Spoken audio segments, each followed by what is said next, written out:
it? I'm afraid of things, but I think Should be okay. Hey, you brought so many nice dresses this week. it's cute, right? It's cute. Like yesterday, you were very nice too. I bought like 7 new dresses. One for every day. Yeah. Like.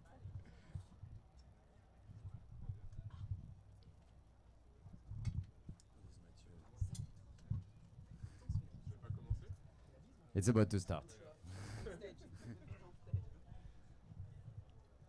Good morning, everyone, and welcome to the panel on this beautiful Equativ boat today. So today we're going to talk about the CTV market in Japan, and more specifically about luxury brands and how to address affluence. So today we are very happy to have two great guests with us, and they're here because they built, but they tested CTV for Affluent in Japan. So thank you again, Mai and Mathieu, for being here today. And I will let you introduce yourself, Mai. You're coming from Japan, and thank you again for the whole TBS family to join us for this week in Japan. So Mai, thank you, and please introduce yourself. Hi everyone, thank you for coming. It's Mai from TBS. Sorry, my voice is really weird. This year it was our first time in Cannes, and we got too excited. And on day one, I lost all of the voices. I sound better when I'm like not like this, but I hope you can enjoy. And yeah, happy to be with you, Matthew. Hey everybody, thank you for coming early morning. So my name is Mathieu. I'm working at Moet Hennessy in charge of media for Dom Pérignon, Moet, and our whiskey brand Glenmorangie, and many other great maisons we have. I'm coming from agency side, so I hope we can, with Mai today, bring a good perspective for you on connected TV. Thank you, everyone. Just before, because we know Japan is a bit far, so we just wanted to put a bit of context for you, because you're maybe not familiar with the CTV market and the landscape in Japan. So there is a global trend. So we prepare some beautiful charts, and we'll get them to you, of course. So the first element, this is like a global trend. Of course, we can see that in Japan, like in the US or like in Europe, we can see like an erosion of the TV viewership, and this is normal, of course. But in Japan, it's, we'll say, slower than in other markets. TV is still very powerful in Japan. You can see that in 2025, you can almost reach like 70% on a weekly basis of the total population in Japan. But what you can see, starting from, we'll say, like 5 years ago, you have a good increase of CTV, of course, that is here, to we'll say adapt to the changes in behaviors of the population, and especially on the younger audience. And when in 2025, CTV can reach 45 million of the Japanese population, so it's reaching like almost 60% of the TV viewers in Japan. The specificity of Japan, it's also the presence of TVAR. So TVAR is the one and only app to watch program from linear broadcaster on the go. And this app that is available on connected TV, but also on mobile, on desktop, of course. It's an interesting company, as it's a joint venture between the 5 major TV networks in Japan, but also the 4 major media agencies. So you can see that they control on both sides the content and the monetization of it. Of course, there is some global platforms today in Japan. The number one is Prime Video, and Prime Video, why? Because Amazon is super powerful in Japan in terms of shopping, of course. So lots of people are also using Prime Video. You can see 16 million, so it's very far from the TVAR app that today reached like 45 million people weekly. Netflix is growing as well, and Hulu is the number 3 platform in Japan. That was, because of the close connection between the US market and the Japanese market when it comes to media. So after this last word of forward, of course, with the growth of usage, you of course can see a growth of media investments into CTV. It's a 2-digit growth for the last few years, and it to continue, plus 22% in 2026. And the first we'll say the first beneficial, of course, of this spend in media investment for CTV is TVAR. TVAR is the main number one, and within TVAR, I'm coming to the presence of TBS here today. So TBS is the number one TV broadcaster on CTV, with 28% market share, and can reach like 60% of the total CTV users in Japan.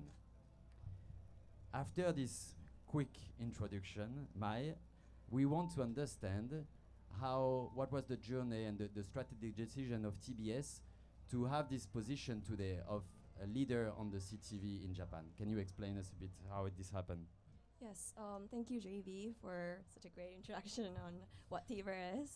So basically, we're a dominant player on TVer, and the reason comes down to our drama production. Drama series is huge in Japan. We have a really good, loyal audiences in Japan, which I believe is sometimes lost in the Western markets. But it is really huge in Japan. We have sometimes the audience is over 20%, 40%, which I believe is equivalent of like maybe soccer games here in Europe. So I believe that's big.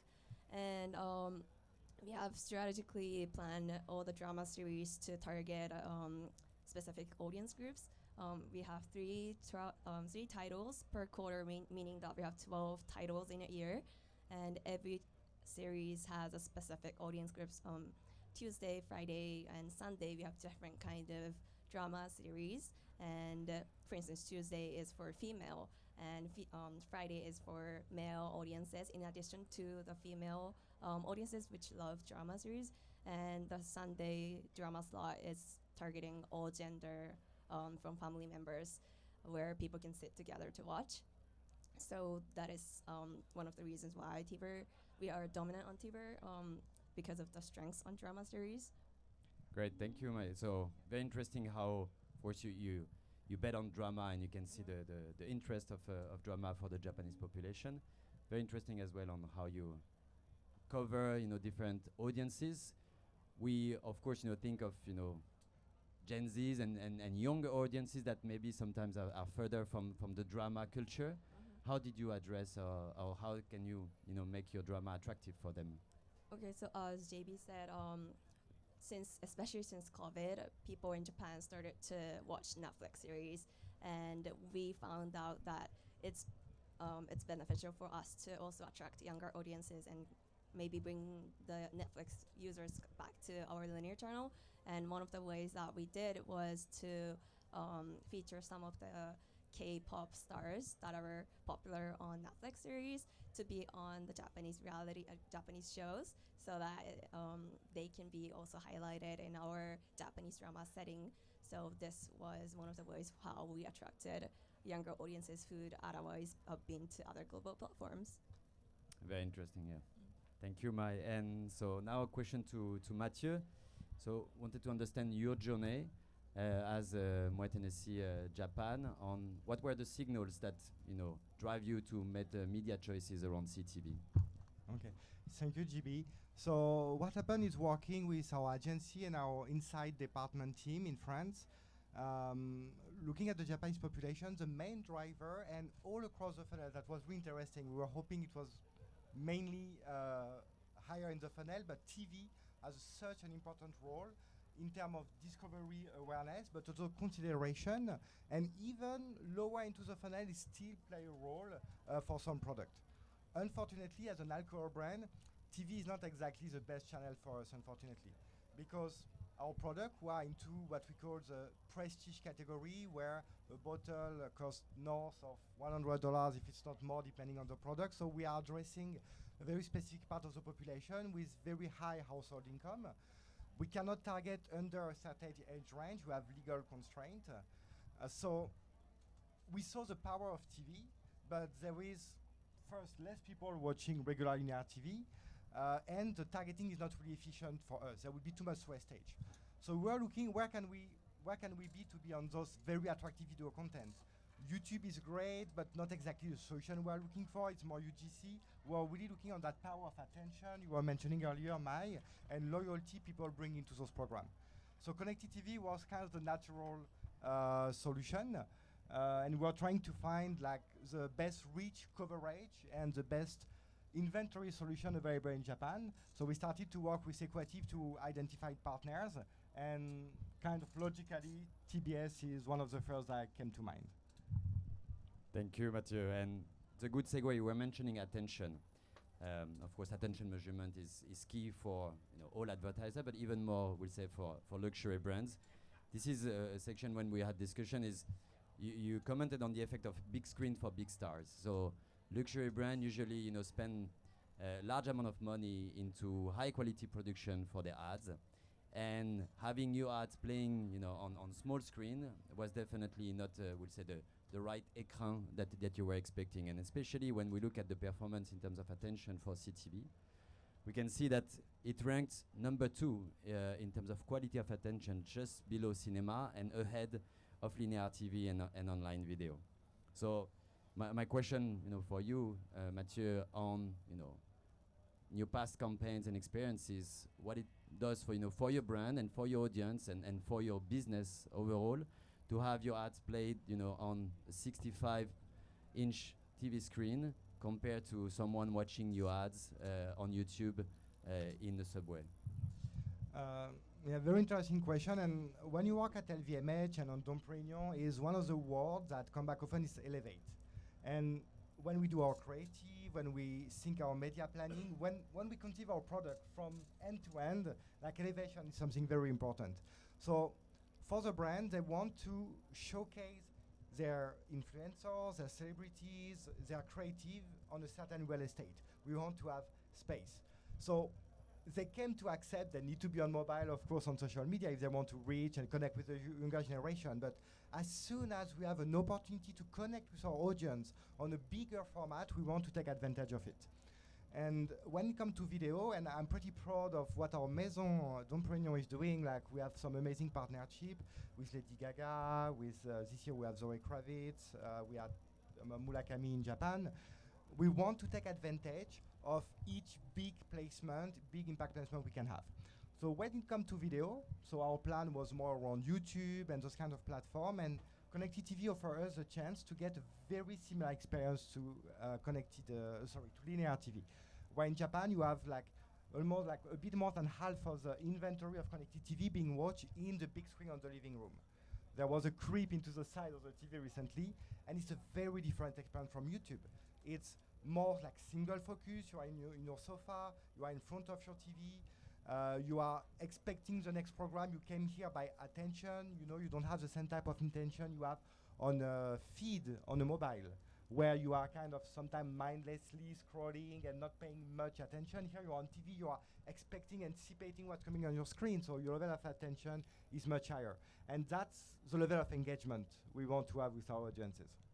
Okay, and so this level of attention and engagement is something that we can measure, and it's of course important to assess CTV from a performance point of view. And so this is a BLS, so a brand lift study that has been done by Mathieu and his team on how to measure the lift in awareness compared to Meta and YouTube. And what we can see is that TBS by Equativ, delivered like a plus 15% gap compared to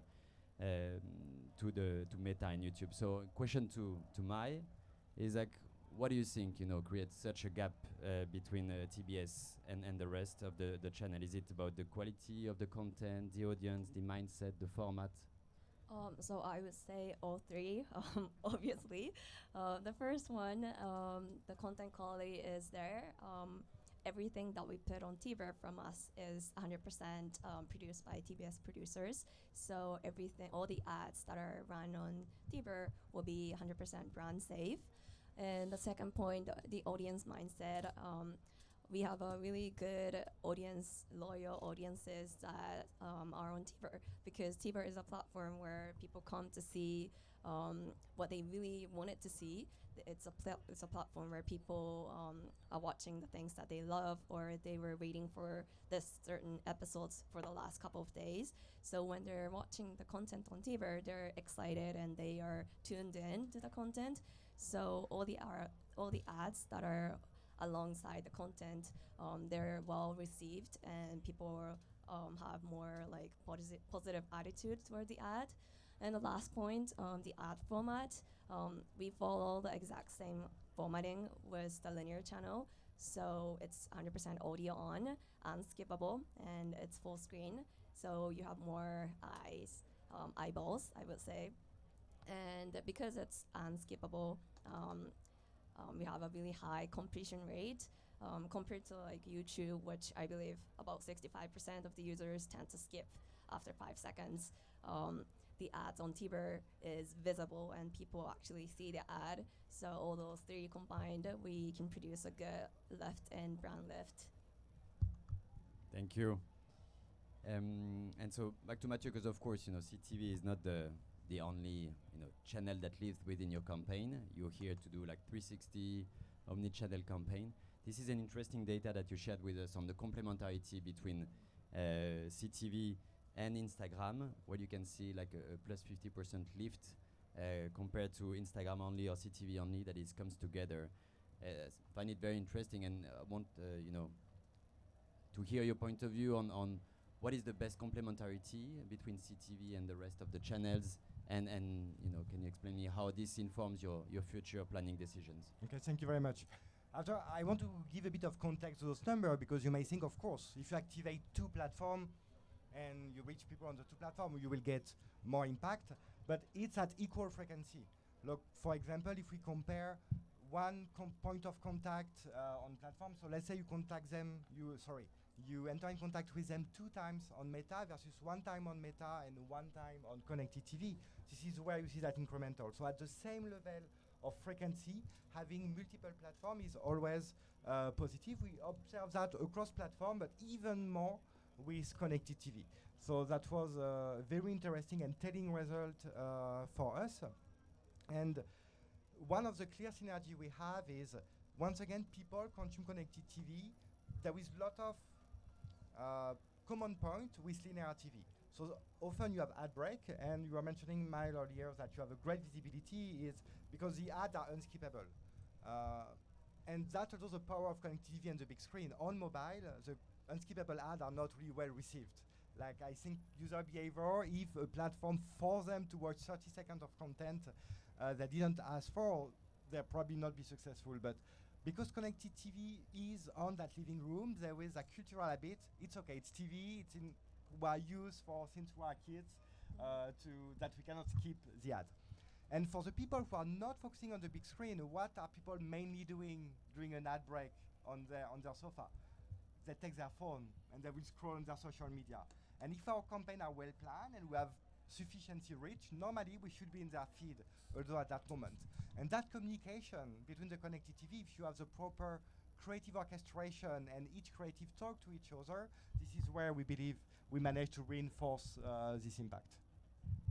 Thank you, Mathieu. And this is because we often think that CTV is here to perform on lifting awareness and more like upper funnel metrics. This is a very interesting case that we had in Japan with Rimowa. There was a campaign beautifully executed for their end of year activity. And what's really interesting is how you can see the measure on the lift in desirability. You can see purchase intent plus 30% compared to before the campaign. So it's really also demonstrate the power of CTV to drive queries online and visit their website. And this is the behavior that you mentioned. Of course, we're all watching TV with our mobile in hands. So, and for this, we also have like a very I would say advanced partner when it comes to measurements. It's Infinitum, and they are able to measure the conversion from a CTV exposure to a visit on a website. So moving further, we want to talk about precision, because this is also the advantage, we'll say, of programmatic and having this integration between TBS and Equativ. So of course, through this partnership, we have the integration on the first-party data that we can offer to advertiser many different capabilities to address affluence, program-level targeting, and moment ads. Moment ads that you can see an example here for a campaign that we had with Gucci, which is like an AI-powered targeting capabilities that will detect the most relevant moments within the content based on specific context. So it's a question for you, Mai, and to understand the difference. We mentioned earlier TVAR. So TVAR, and this is also to you that doesn't really know sometimes the media culture in Japan. In Japan, media is both packaged. So there is not a lot we'll say, flexibility, agility when it comes to media planning in Japan. And TVAR is followed this way. So you're basically buying package of contents or art. There is really no flexibility and granularity that what you can do. So that's the difference that I want to hear from you, Mai, on the setup and the partnership that we have between TBS and Equativ, how it brings more flexibility to an advertiser. So thank you. Through our collaboration with Equativ, through TBS and Clomet offer, you have an access to our inventory programmatically.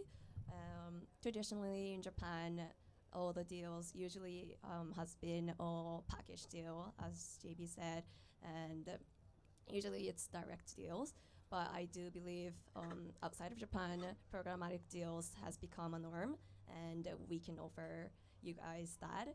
And because we work closely with Equativ, we can give an individual brands with a tailored, customized plan with, for instance, first-party data, third-party data that we have, and also with some of the contextual targeting, which our tech team has invented, who's over there sitting in the he actually is the inventor of the moment ad.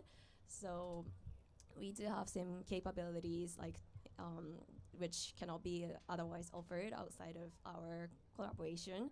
So I do believe this is something special we have.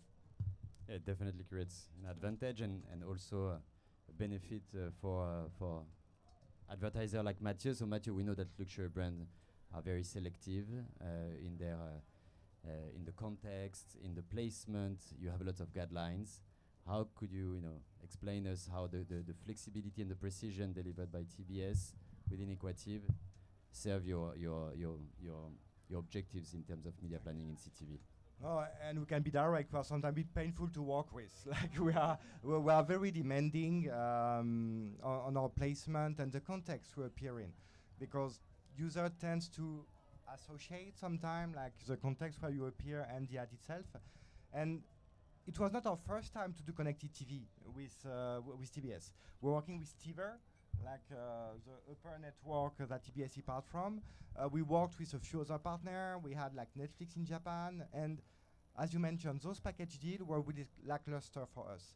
I mentioned at the very beginning that one of the reasons we wanted to go on connected TV is we saw the strength of TV impact, but the lack of flexibility. And originally, the connected TV outside of TBS were lacking those options.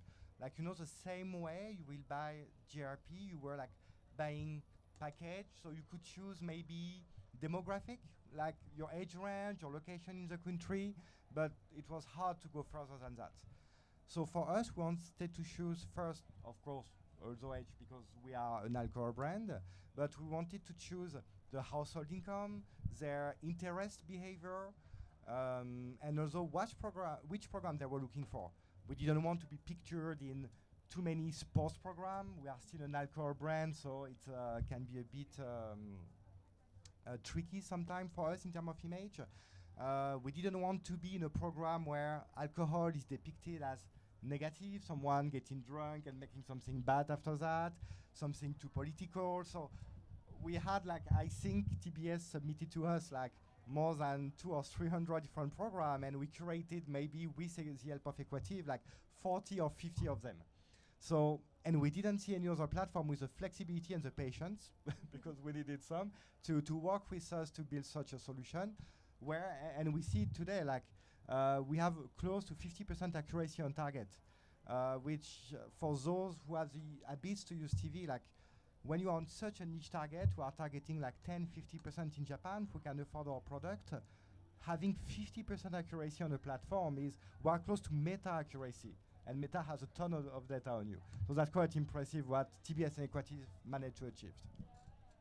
Thank you, very interesting. And so the last element that we wanted to mention, of course, is TTV for Affluent, and of course, all luxury brands, and especially recently, we see a contraction in the market, and they really want to reach their buyers, not only aspirational people and the buyers of tomorrow. They need to sell products today. So reaching affluent is becoming very key, and this is really something that we were able to build in our partnership with TBS, is to reach like a large affluent population, to build like a brand safe environment with the flexibility and the precision, and also that delivers from upper to low funnel. So my question to Mathieu as a conclusion is, so today, how will you rank CTV in your priority when you're planning campaigns in Japan?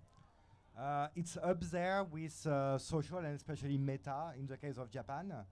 And we see it's not just like I like TBS or and even because I'm on that boat today, like you showed a few figures, is we had like third-party brandy survey, and I want to say not brandy survey offered by TBS or Equativ, that as every platform of course we can have access to them, but we wanted to have impartial, very objective point of view on the performance. So we worked with our own brandy survey agency, cross-platform, so we are measuring through sample at the same time on our performance on Meta, YouTube, programmatic, search, X, and we saw that connected TV was the best performer with Meta, and the best performer, when I say with, is together. You showed the slide together, earlier. When we managed to reach people on both those platforms at the same time, we saw some incredible results. And sorry, I'm picking another couple of minutes because something I also want to mention is the only thing which is missing, if there is one thing we are looking, it's just more inventory. It's like the way we plan, right? We look at the best platform, we maximize on the right frequency, on the right audience on that platform, and once we have that good balance of reach and frequency, we go to the next best one. And if we could, we would like to invest more on connected TV. It's like having a mini OH in everybody's home. Like when you see how much people spend, like brands spend on OH, it's kind of a no-brainer. So we hope to get even more of it in the future. We'll work on it with Mai. So Definitely. we'll come back to you later on that. We only have like 1 minute left. Maybe I want to give the opportunity to, if we have like one question in the audience. If not, we can go. Yes.